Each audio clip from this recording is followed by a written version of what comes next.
నమస్తే అండి, నా పేరు Lakshmi Sudha, AP high court advocate. ఈరోజు ప్రధానంగా మనం ఒక సమస్య గురించి మాట్లాడుకుందామని ఇక్కడ సమావేశమయ్యాము. ఆ సమస్య ఏంటంటే భారీగా పెరిగిన గ్యాస్ ధరలు. ఇరాన్లో యుద్ధం జరగడం వల్ల గ్యాస్ ధరలు విపరీతంగా పెరిగాయని అందరూ అనుకుంటున్నారు. ఈ గ్యాస్ ధరలు పెరగడం వల్ల మెయిన్గా సమస్యలు ఎదుర్కొనే వాళ్ళు గృహిణులు మరియు పెద్ద వ్యాపారస్తులు. ఈ రోజు వరకు కూడా గృహిణులు ఏ సమస్య లేకుండా ఇంట్లో వంట చేసుకుంటూ నెలకి ఇంత ఒక గ్యాస్ బండ సరిపోయే విధంగా ఉన్నది. కానీ ఇరాన్లో యుద్ధం మొదలవడం వల్ల అక్కడ జరిగిన గొడవల వల్ల ఆ కారణాల మూలంగాను గ్యాస్ రేట్ అనేది చాలా విపరీతంగా పెరిగింది. 20 రూపాయల వరకు పెంచడం జరిగింది. ఇంతకుముందు అంటే నిన్నటి వరకు కూడా గ్యాస్ ధర కేవలం 975 రూపాయలు ఉండేది. ఈరోజు అది 20 రూపాయలు పెరగడం వల్ల వాళ్ళ యొక్క సర్ఛార్జ్ అవి కలిపి ఒక 1000 రూపీస్ వరకు పెరుగుతూ ఉంది. ఒక మధ్యతరగతి కుటుంబం అనేది ఆ గ్యాస్ ధరని ఎలా కేంద్ర ప్రభుత్వాలు కానీ రాష్ట్ర ప్రభుత్వాలు కానీ ఏ విధమైన కొరత లేకుండా గ్యాస్ అందిస్తాము అని వాగ్దానం చేస్తున్నాయి. అదట అలా ఉంచితే ఇంకా బాగా ఎక్కువగా సమస్యలు ఎదుర్కొనే వాళ్ళు చిరు వ్యాపారస్తులు మరియు బడా వ్యాపారస్తులు. ఏ విధంగా అంటే రెస్టారెంట్లు నడిపేవారు, చిన్న హోటల్స్ నడిపేవాళ్ళు, టీ దుకాణాలు నడిపేవాళ్ళు, ఎవరైనా కానీ గ్యాస్తో తమ కార్యక్రమాలన్నింటినీ చేసుకునే వారందరికీ కూడా ఇది చాలా పెద్ద సమస్య. ఈ గ్యాస్ ఎప్పుడైతే పెరగడం స్టార్ట్ అయ్యిందో ఆ రోజు నుంచి ఆ క్షణం నుంచి కూడా విపరీతంగా గ్యాస్ అనేది స్టాక్ చేయడం జరిగింది. గ్యాస్ అనేది ఇప్పుడు కమర్షియల్గా చూసుకుంటే బయట వ్యాపారస్తులు ఎవరికైనా కానీ ఒక 2000 రూపాయల వరకు గ్యాస్ అనేది అవుతుంది. ఇప్పుడు మనకి నెలకి ఇంట్లో చూసుకుంటే ఒక గ్యాస్ బండితో సరిపోతుంది. కానీ బయట వ్యాపారస్తులు ఎవరైతే వ్యాపారం చేస్తున్నారో వాళ్ళకి వచ్చేటప్పటికల్లా ఒక రోజుకి 2-3 గ్యాస్ బండ్లు అయ్యే విధంగా ఉన్నాయి. ఇంతకుముందు 2000 రూపాయలకు వచ్చే గ్యాసు బ్లాక్లో ఏదైతే ఉందో 3000 రూపాయలు. గ్యాస్ ధర పెరగడం వల్ల ఎవరైతే ఉన్నారో దళారులు కానీ గ్యాస్ ఏజెన్సీ వాళ్ళని కూడా గ్యాస్ని స్టాప్ చేసి దాని యొక్క డిమాండ్ పెంచేసి 5000 వరకు కూడా బండని అమ్ముతూ ఉన్నారు. పక్క దోవలు పట్టిస్తున్నారు, వెనకాల దొడ్డి దోవ నుంచి అమ్ముతూ ఉన్నారు. ఇదే విధంగా కొనసాగడం వల్ల వాళ్ళు చేసే వ్యాపారంలో వచ్చే లాభం కన్నా కూడా గ్యాస్ ధరలు పెరగడం వల్ల నష్టం ఎక్కువగా ఎదుర్కోవాల్సి వస్తుందని ఒక ఉద్దేశంతో వాళ్ళకు చాలా బాధపడుతూ ఈ రోజున ఉన్న హోటల్స్ అన్నీ మూసి సమ్మె చేయడం జరుగుతుంది.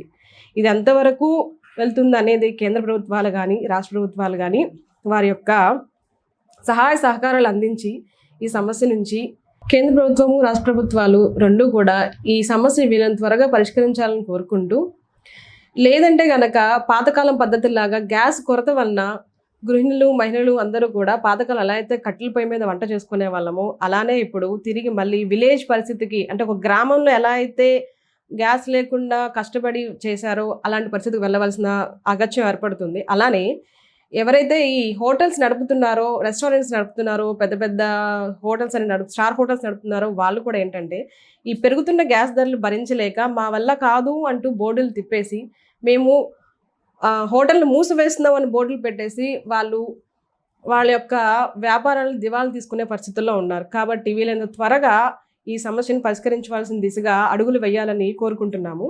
అలాగే ఏదైతే మినిస్టర్ గారు కానీ మంత్రి గారు కానీ ఎవరైనా కూడా గ్యాస్ ఎంత కొరత ఉన్నప్పటికీ ఎంత రేటు పెరిగినప్పటికీ కూడా ఏజెన్సీలు ఎలా వాటి యొక్క కొరత ఏర్పరుస్తున్నారో అవన్నీ ఉన్నా కూడా సబ్సిడీ ఏదైతే చెప్పారో 3 బండలు ఇస్తాము, సంవత్సరానికి 3 గ్యాస్ సిలిండర్ ప్రొవైడ్ చేస్తామని అది ఎంత మాత్రం ఆగదు, అలాగే ప్రొవైడ్ చేస్తామని చెప్తూ ఉన్నారు.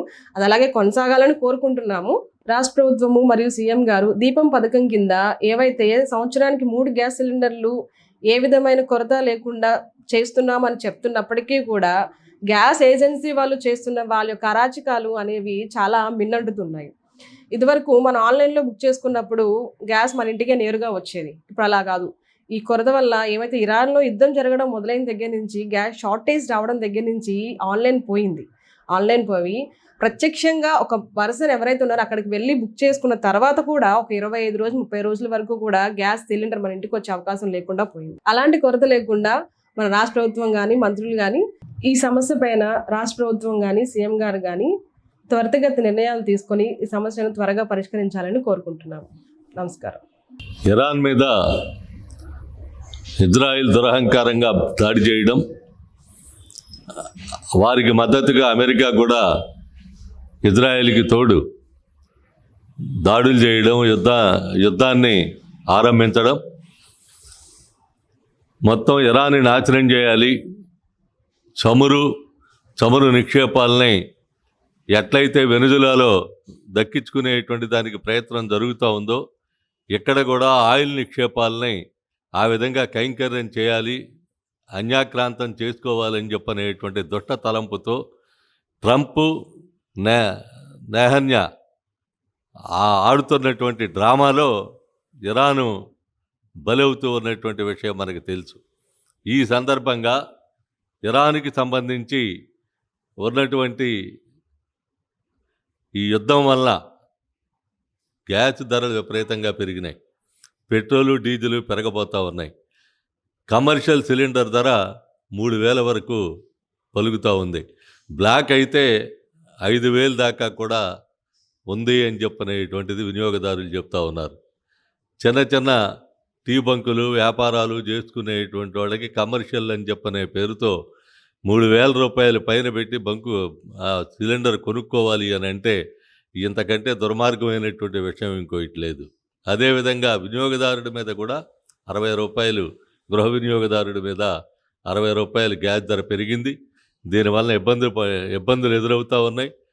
ఈరోజు బుక్ చేస్తే 25 రోజుల తర్వాత కానీ మీకు సిలిండర్ రాదని చెప్పనని గ్యాస్ ఏజెన్సీలు చెప్తా ఉన్నాయి. ఇందులో యుద్ధం ఒకవైపు అయితే, యుద్ధం పడేటువంటి ఆ ప్రభావం ఒకవైపు అయితే, యుద్ధం వల్ల జరిగేది గ్యాస్ ఏజెన్సీల ప్రభావం, బ్లాక్ మార్కెట్ల ప్రభావం కూడా తీవ్రంగా కనబడతా ఉంది. ఈరోజు ఒక హోటల్ బయట యుద్ధం కారణంగా మా హోటల్ మూసివేయడమైనది అని చెప్పనని బోర్డు పెట్టాల్సినటువంటి పరిస్థితి వచ్చింది అని అంటే ఇంతకంటే దారుణం ఇంకోటి ఉన్నదా అని చెప్పనని చిన్నకారు వ్యాపారస్తులు కానీ బ్రతుకు తెరువు లేనటువంటి పరిస్థితుల్లో పత్తులుండాల్సినటువంటి దైన్య స్థితిని కనబడతా ఉంది. ఈ దైన్య స్థితి నుంచి బయట వేయాలంటే ఖచ్చితంగా ప్రభుత్వం పూనుకోవాల్సినటువంటి అవసరం ఉంది. ఆ నష్టంలో బాధ్యుడు యుద్ధాన్ని సమర్థిస్తూ ఉన్నటువంటి మోడీ కూడా. కాబట్టి మోడీ ఆ సబ్సిడీని భరించాలి. పాత రేటు ఇప్పుడు వరకు ఎట్లయితే నడుస్తూ ఉందో అదే రేటుకి గ్యాస్ కానీ, వంట గ్యాస్ కానీ, కమర్షియల్ కానీ, రెసిడెన్షియల్ కానీ, డీజిల్ కానీ, పెట్రోల్ కానీ సప్లై చేయాల్సినటువంటి బాధ్యత మీరు తీసుకోవాల్సినటువంటి అవసరం ఉందని చెప్పనేది ఈ సందర్భంగా మేము చెప్తా ఉన్నాం. అందుకని ఎప్పటికైనా సరే ప్రభుత్వం జోక్యం చేసుకోవాలి. వినియోగదారుల మీద ఎలాంటి భారము పడకుండా దీన్ని నివారించేటువంటి ప్రయత్నం చేయాల్సినటువంటి అవసరం ఉందని చెప్పనేటువంటిది కూడా ఈ సందర్భంగా కోరుతా ఉన్నాం. యుద్ధం ఒకవైపు జరుగుతూ ఉంటే యుద్ధ ప్రభావంతో పాటు శవాల మీద బొగ్గులేరుకునేటువంటి తన్నంగా ఏజెన్సీలను ఆ రకమైనటువంటి పద్ధతుల్లో పైన ఉన్నటువంటి ఒత్తిడి మేరకి ఈ బ్లాక్ మార్కెటీర్లు కూడా కొంతమంది బయలుదేరి కృత్రిమ కొరతను సృష్టించి ఈ రకమైనటువంటి దీన్ని తీసుకొస్తూ ఉన్నారు. దీన్ని కూడా విజిలెన్స్ కానీ, ఎన్ఫోర్స్మెంట్ కానీ ఖచ్చితంగా దృష్టి పెట్టాలి. దీన్ని అరికట్టేటువంటి దానికి ప్రయత్నం చేయాలని చెప్పనని కోరుతా ఉన్నాం.